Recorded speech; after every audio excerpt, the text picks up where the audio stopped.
Hey guys, it's your boy, Siklistang Bugoy. Long time no see, I know, right? It's been years since yung last na upload natin. I think right around 2022 or 2021. I can't even remember. Tagal na, sobra. So, if you're gonna ask me what happened or what, well, family happened. So, I'm a proud father of two boys now. One is, my eldest is 1 year old and 8 months. So, he's going two, and the other is a couple of months old, so pretty happy. So life happened, family happened. So any updates? Actually, a lot of things happened. Marami tayong materials, marami tayong mga video na hindi natin upload, na nabubulok lang dun sa laptop natin. But I guess I will upload it. So gusto ko lang siguro mag-catch up with you guys. um, I don't know. I was even thinking to stop the vlog, but for now, yeah, father duties, vlogging is not much of a focus right now. Siguro the videos that I have here in YouTube is just something siguro as to serve as a vault, or probably my it will serve as a my personal Google Drive for the videos, for the memories, for the experience, and that's it. So right now it's right around what, 9:30 ish, and I'm here in Megadike, somewhere between Valenzuela, Navotas, and Malabon. As you can see, so puro tubig. That's brackish water, meaning it's a mixture of fresh water and seawater from somewhere there. So pag diniretso yan, Manila Bay na yan. Extension of Manila Bay, as a matter of fact. So ginawa yung Mega Dike, just an FYI, kasi laging buwabasa na Botas and Malabon, right? So city government figured out they would build this seven, not actually, yeah, actually around 7.5 kilometer Mega Dike, which is quite nice, and it will serve as a roadway and to keep the flood away from the residential areas. Now anong ginagawa natin dito? Wala, nagpainit lang, it's a weekend, and I guess for 2024, let's see, just wanted to post a new video, an update, new gear, actually a new bike. So re-review natin yung yung latest acquisition natin na bike. All right, so here's our latest acquisition. I guess it's a 2022 or late 2022 edition of the Giant Revolt. So it's a Giant Revolt 2, since na wala naman tayong budget na Revolt 1. Key difference is ang Giant Revolt 1 is naka GRX, itong Giant Revolt 2 is naka Sora sa group set. But that's it, everything else, the frame and everything, lahat parehas. Siguro ang pinagkaiba, isa pa sa pinagkaiba is syempre yung price, medyo malaki yung talon, and yung color choices. But then again, that's it. Now I bought this about a month ago. Today is April 27. So a month ago. Now some probably might be asking, bakit hindi na lang yung 2024? Now yung 2024, unang-una, hindi ko gusto yung color choices. And pangalawa, everything else from the 2022-2023 Revolt is the same. The only thing na pinagkaiba is yung new color schemes, which hindi ko gusto, yung blue, and the other one is yung parang olive, parang off-white and then olive green yung tatak niya. And then parang coffee colored, then gold yung yung markings, yung branding. And ang nagustuhan kong kulay sa to in 2022-2023. Kung may 2024 na getong kulay, ganun yung kukunin ko. Aside from the fact na naka-sale to. So, there. And also, yung branding dito ng 2024 models na Giant is yung letter G na lang. So, quick review. Actually, may mga pinalitan na ako dyan. Oh, by the way, magkano yung bili ko dyan? Naka-sale yan. Unang labas, 54,000. You could also expect that same price, 54,000 for the 2024 model. But since na 2022-2023 siya, nakuha ko lang siya ng 46. Alright?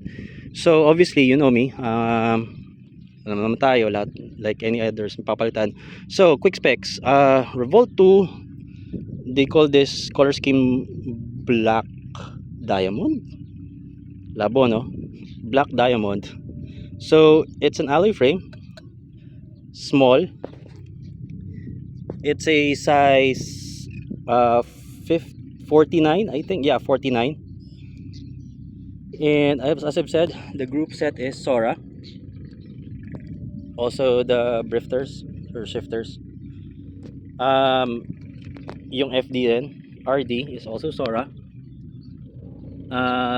Stock is 1134, just like any other giant na road bike, endurance, and gravel CX that na nilabas ng 2022, 2023 hanggang 2024, puro 1134. Now, pag bumili ka ng stock, ito lang yung hindi Sora, FSA square tapered. Obviously pinalitan ko para pure Sora. Alright, so diffuse, pa letter D. But the good thing here is that yun yung problema usually, nakinig yung giant. So paano pagka gusto palitan, okay, nasira o nabali, meron lang siyang shiv, tanggalin mo siya, pwede mo na siyang palitan ng 31.8 na circular or usual tubing. Alright, now obviously mga pinalitan ko, obviously yung wheel set. This is my old wheel set, Aerowick Arrow 30 yung depth. Pillar spokes 24, 24 yung counter spokes, 24 din sa harap, bladed pillar. Alright, also yung yung tires is kinary over ko sa long bike yung Chaoyang. Dahil bakit? Dahil sobrang kunat niya. Yun yung nagustuhan ko sa kanya, sobrang kunat. And yung treads niya, kasi madami nang napagdaanan tong gulong na to, siguro magti 3 years or 2 years sa akin, pero walang tusok, walang butas, walang pudpod, makapit, as in sobrang kunat. Ikaw na lang mananawa. Shout out Chaoyang tires. So also when it comes to the rotors, pinalitan ko din. Those are Shopee, of course, yung Pro, yung tatak 160 parehas, harap likod. Alright, because yung original na wheelset niya, yung PR2, hindi ko gusto. Basta hindi ko gusto eh.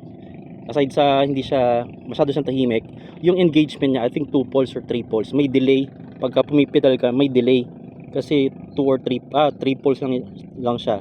Eh ito 6 poles, so engagement mas maganda, walang delay. Alright, so same wheel sets and tires harap likod. This is actually 40C by the way. Yung stock na brakes is of course yung ever dependable na Tektro, kita ba? Yan, Tektro C550. Alright, tapos yung battle cage lang yung pansinin yan, Zepa lang naman yan na ano, mura lang yan. Pedal is old pedals from the old bike, Van Rysel, flipless. May dumadaan na bangka, wait lang. That's the perks, one of the perks rather. Okay, so going back, yung Giant Approach saddle okay siya, pero nakakasawa. Like my old Giant na dati na endurance road bike, yung Giant Approach, it's okay, yeah, pero mabigat and hindi kasundo ng puwet ko. Aside from the fact na medyo hindi siya appealing visually, medyo mahaba. So pinalitan natin siya ng, natigil yung video kasi masyado mainit, nag-overheat yung phone. So anyway, let's make it quick. SLR carbon, I bought this for 1,000 sa Shopee, weighs about 125 grams.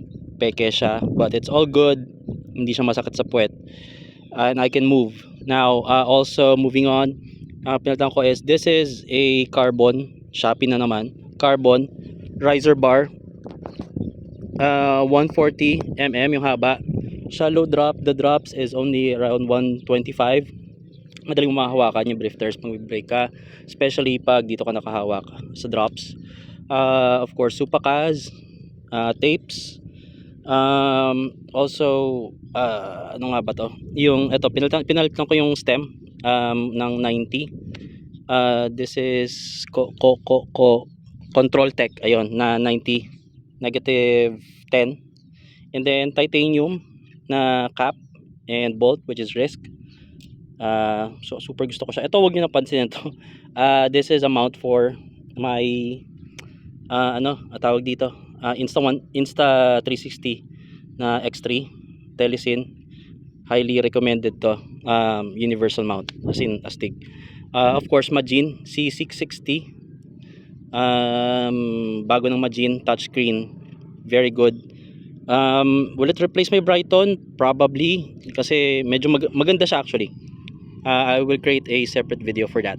Dikit siya sa Brighton 850, parang ganon, yung pati yung laki yung screen with the navigation and everything. Maganda yung battery life. So ayun pa pala. And I guess yun lang yung pinalitan ko. That's it. And of course, ito luma na to. Again, yung radar ng Majin. So Majin. So all goods. Shoutout sa Majin, baka naman. And that's it for my new gravel bike, matinong gravel bike. My 2022/2023 Giant Revolt.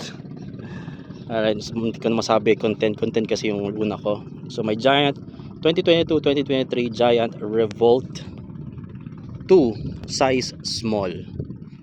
Alright, thank you guys. And yeah, punta kayo dito kung nagbabike kayo. Kung sawa na kayo sa MOA, mas peaceful dito. Alright, thank you guys.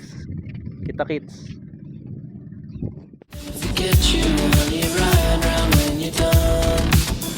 I'm trying to protect you from the lies that you have won. The train wreck's always sunny, you're second to none.